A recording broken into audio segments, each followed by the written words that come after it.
What's up, guys? Well, welcome to another video. This time we're going to be talking about monster ecology and how to roleplay them. This series is specifically on the Undead, or the next several videos I'm going to put out are on the Undead, as they're a very popular adversary in any given setting.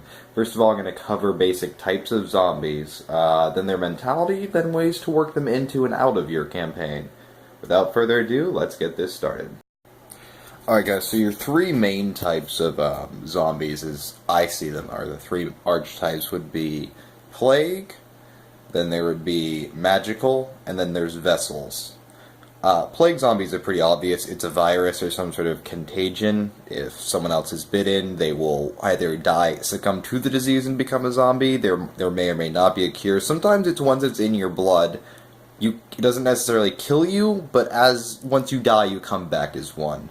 Magical would be something more like the typical necromancers in Dungeons and Dragons in various settings such as that. Also, demonic arts work great for, say, World War II campaigns. The Nazis were known to be into the occult. How far you want to go with that is really up to you. The third one would be what I call vessels. Where basically someone resurrects a cadaver to the point where it can have most of its full range of motion and motor functioning, and therefore be possessed or controlled remotely in some way. This can be everything from tech zombies, where people take cadavers with intact brain stems and just stick a control node in the back of the neck, or it could be something more spiritual, where a demon is being a sort of puppet master for a group of cadavers and corpses in various states of decay from, say, a graveyard. What you really need to consider with these is how contained do you want the undead to be. In D&D, necromancers work great because when it takes a lot just to turn something into a zombie, hence why zombies haven't overrun everything. It takes a lot of effort, it takes black crystals, especially magic zombies really take a lot of effort, and they don't spread via bite, so it doesn't spread like a plague, though they are still dangerous. Next up, we're going to talk more about the mentalities. One of the mentalities ties a lot more strongly into plague zombies and vessels than it does the other magic zombies. But anyways, without further ado, let's keep this going. Alright guys, now we're going to talk about zombie mentalities, which is how the zombie behaves and interacts without being directly controlled. Bestial would be a good place to start. Bestial zombies, it's very much so they seek to eat and kill. Think of it as a very violent, if not rabid animal. Use rabid wolves as a good sort of mental template. Like a rabid dog, it thinks it has maybe some preservation of its own safety, but probably not. It's very aggressive. These would be sort of the running zombies. They don't really plan. They don't really think things through. They sort of just rush in and attack. Then there's what I like to call mindless, which they kind of just wander around, They basically just sort of wander, don't really have a plan. They're not particularly aggressive per se, but more so they just react to stimuli constantly, whereas a bestial zombie is more or less an animal in a man's body. A mindless zombie is truly just a shattered mind wandering around in a corpse. If it hears something, it'll wander over. So, they might blunder into pits if you throw a rock down it.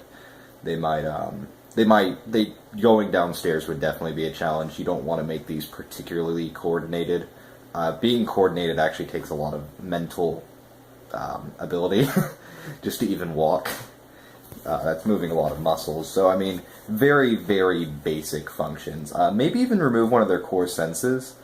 I'd recommend removing sight. It makes sound a lot more immersive and a lot more a part of your campaign world. So maybe you can wear to distinguish one another very bright and colorful things, so you don't have to worry about camouflage. Your players can, but since zombies can't see you, but they can hear you, so they have to be very quiet and would likely wear padded shoes over boots. Stuff like that. Next, it's what I call semi-intelligent. It's where they can more or less act and think on their own somewhat. They aren't likely to open complicated doors. By that I mean if there's a doorknob, they'll likely eventually grab it and figure out how to turn it. If they encountered a ladder, they'd likely walk into it, and then eventually their hand would grip one. Then they kind of, and then it comes naturally.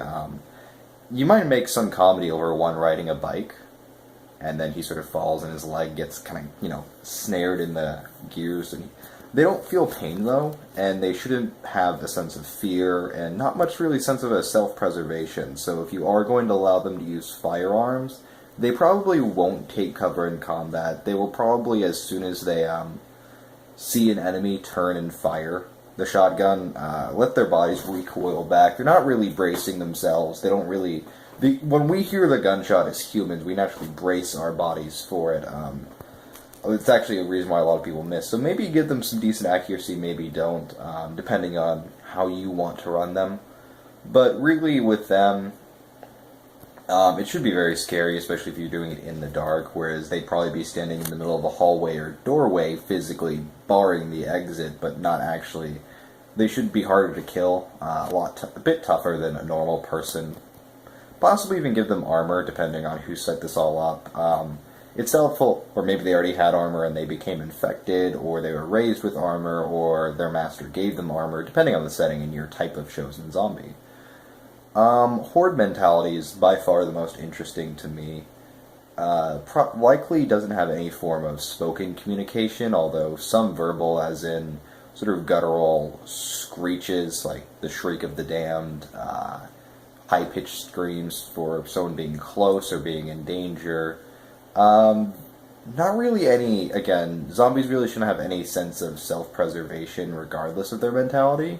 Really, if they are being controlled, they're being used as shock troops, and if they're acting as a horde, they likely will, it's sort of swarm tactics, like ants, only with human beings, or what once were human beings, sorry.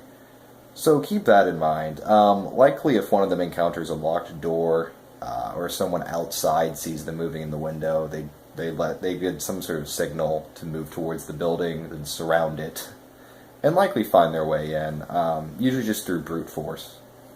This is a particularly nice kind to play with aggressive zombies, and sort of contain it per room or per group. An outdoor horde will likely act on its own, but, sort of, if they're, say, going through a mansion or some sort of typical horror setting like that, I'd do it more per room, like the grand dining room zombies wouldn't be communicating with the basement zombies at all. There's no sort of organization or leadership, it's kind of just, they can kind of use teamwork, is what I'm saying. They won't, know how to... the double lock key thing for the nuclear submarine, there's no way they'd ever figure that out.